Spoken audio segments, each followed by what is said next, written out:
தமிழ்நாடு முழுவதும் கிட்டத்தட்ட 13 லட்சத்திற்கும் மேற்பட்டோர் குரூப் 4 தேர்வு எழுத தொடங்கியிருக்கிறாங்க. இது தொடர்பாக நம்மளோட டிஎன்பிசியினுடைய தலைவர் திரு பிரபாகரன் இருக்கார், அவருடன் பேசலாம். சார் வணக்கம் சார். ஒரு மிகப்பெரிய தேர்வு 13 லட்சம் பேர் எழுதுறாங்க. எந்த அளவுக்கான பணிகள் நடந்துட்டு இருக்கு? இந்த தேர்வு மாணவர்களுடைய அஸ்பிரேஷன்ஸ்லேயே ரொம்ப ஹையான தேர்வு. ஏன்னா இது 10ஆம் வகுப்பு பாஸ் பண்ணியிருந்தா போதும். அதே மாதிரி வேகன்சிஸ் மிக அதிகம் உள்ளது இந்த தேர்வில். ஏற்கனவே இந்த தேர்வுலேயே 4000 வேகன்சிஸ் இருக்குது. இந்த வேகன்சிஸ் இன்னும் காலப்போக்கில் ரிசல்ட் வரக்குள்ள அதிகமாக கூட வாய்ப்பு இருக்குது. அதனால தமிழ்நாடு முழுக்க மாணவர்கள் நம்பிக்கையோட ஆர்வமாக எழுதக்கூடிய ஒரு தேர்வு இது. இந்த தேர்வு இங்க தமிழ்நாட்டில் பார்த்தீங்கன்னா இப்போ 4922 ஏற்கனவே 5000 மையங்களில் நடக்குது. 14 லட்சம் பேர் இதை எழுதுறாங்க. ஸ்மூத்தா எல்லா இடங்களையும் ஸ்மூத்தா நடந்துட்டு இருக்கு. எந்த பிரச்சனையும் இல்லை இது வரைக்கும். இப்போ சமீப காலத்துல அரசு பணிகள் அப்படின்றத ஆர்வம் அதிகரிச்சதா பாக்குறீங்களா? எப்படி இருக்கு டிஎன்பிசியில தேர்வு எழுதுறவங்களுடைய எண்ணிக்கை எப்படி இருக்கு சார்? அரசு பணிகள்ல மக்களுக்கு மிகுந்த ஆசையும் நம்பிக்கையும் இருக்கு. ஏன்னா இளைஞர்கள் இதெல்லாம் பொதுமக்களுக்கு பணி செய்வதற்கான ஒரு சிறந்த வாய்ப்பா பாக்குறாங்க. அது போக பிரைவேட் செக்டரை விட கவர்மெண்ட் ஜாப்ங்கிறதுல ஜாப் செக்யூரிட்டி, அதே மாதிரி பொதுமக்களுடன் நேரடியாக வேலை பார்க்கக்கூடிய வாய்ப்பு இருக்கிறதுனால தமிழ்நாடு முழுக்க ஒரு பரவலான எழுச்சி இருக்கிறது என்று நான் கருதுகிறேன். லட்சக்கணக்கில் இந்த தேர்வுக்காக படித்து பல ஆண்டுகள் தொடர்ந்து படித்து மாணவர்கள் எழுதி கொண்டிருக்கிறார்கள். அவர்களுக்கு ஒரு நல்ல முறையில் இந்த தேர்வை நடத்தி வேலைவாய்ப்பு கொடுக்கணுங்கிற ஒரு முக்கிய பொறுப்பு டிஎன்பிஎஸ்சிக்கு இருக்குது.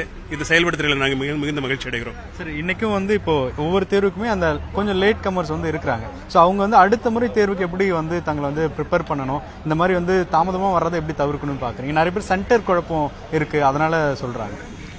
லேட் கமிங்கிறது அங்கங்க ஒரு சில இடங்கள்ல தொடர்ந்து நடந்துட்டு தான் இருக்குது. நான் சென்ற முறை கூறின மாதிரி மாணவர்கள் முதல் நாளே மையம் எங்க இருக்குதுன்னு சொல்லி பாத்துக்கணும். ஏன்னா ஒரே பேர்ல 2 மையம் இருக்கலாம். வெங்கடேஸ்வரான ஒரு ஸ்கூல் இருக்கலாம், ஸ்ரீ வெங்கடேஸ்வரான ஒரு ஸ்கூல் இருக்கலாம்.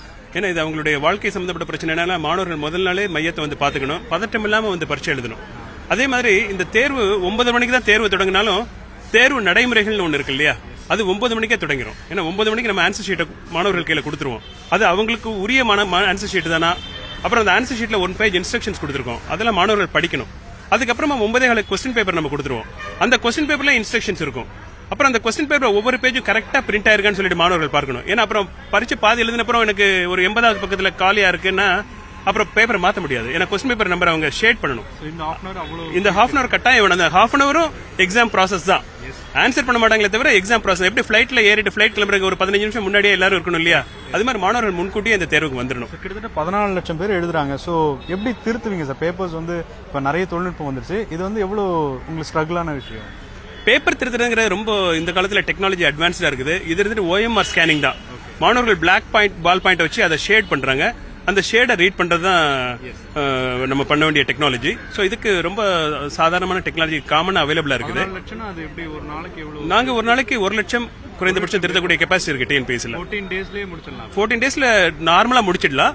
ஆனா சில மாணவர்கள் அதில் தவறு பண்ணிருக்காங்கன்னு வச்சுக்கோங்க, அதுக்கு அவங்க மேல ஆக்ஷன் எடுக்கணும். சோ அந்த பேப்பரை நாங்க சட்டப்பூர்வமா டீல் பண்ணணும். அவங்க கோர்ட்டுக்குலாம் போவாங்க, அதனால அதை மட்டும் நாங்க தனியா டீல் பண்ணணும். அதுக்கு தான் கொஞ்சம் கூட டைம் தேவைப்படுது. தொடர்ச்சியா வரக்கூடிய அந்த புகார்கள் அரசியல் ரீதியான கேள்விகள் இருக்கு, கமல் அது மாதிரியான வித்தியாசமான கேள்விகள் வர்றதுனால சர்ச்சைகள் ஆகுது. அது எப்படி தவிர்க்க போறீங்க சார்? தற்கால அரசியல் வரலாறுங்கிறது சிலபஸ்ல ஒரு முக்கியமான பகுதி தான். அது மாதிரி அரசுடைய திட்டங்கள் இதெல்லாம் நம்ம சிலபஸ்ல ஒரு பார்ட் தான். அதை கேள்வி கேட்கறவங்க சில சமயம் கொஸ்டினை கொஞ்சம் முன்ன பின்ன செட் பண்றப்போ வெளியிருந்து பாக்குறவங்களுக்கு அது ஒரு அரசியல் ரீதியான கேள்வியாகவோ அல்லது சர்ச்சைக்குரிய கேள்வியாகவோ தெரியுது. நாங்க இதெல்லாம் அவாய்ட் பண்ணி சரியான முறையில் எடுக்கணும்னு சொல்லிட்டு கொஸ்டின் செட் பண்ணக்கூடிய எக்ஸ்பர்ட்ஸ்க்கு நாங்க தகவல் கொடுத்திருக்கோம். அதை க்ளோஸா ஃபாலோ பண்றாங்க. இந்த மாதிரி கேள்விகள் பெருமளவு குறைஞ்சிருக்குது. இருந்தாலும் நம்முடைய கண்காணிப்பையும் மீறி 1-2 கேள்விகள் வந்துருது. அதை நாங்க எக்ஸ்பர்ட் பேனல்ல கொடுத்து ஒரே முறையில் டீல் பண்ணுவோம். அந்த மாதிரி கொஸ்டின் செட் பண்றவங்களையும் நாங்க நடவடிக்கை எடுப்போம். மிக்க நன்றி சார். தொடர்ச்சியாக தேர்வானது இன்று 12:30 மணி வரைக்கும் நடைபெறக்கூடிய நிலையில அதற்கான பணிகள் வேகமாக நடைபெற்று வருகிறது. ஒளிப்பதிவாளர் பரத்துடன் வேல்முருகன், நியூஸ் 18 தமிழ்நாடு.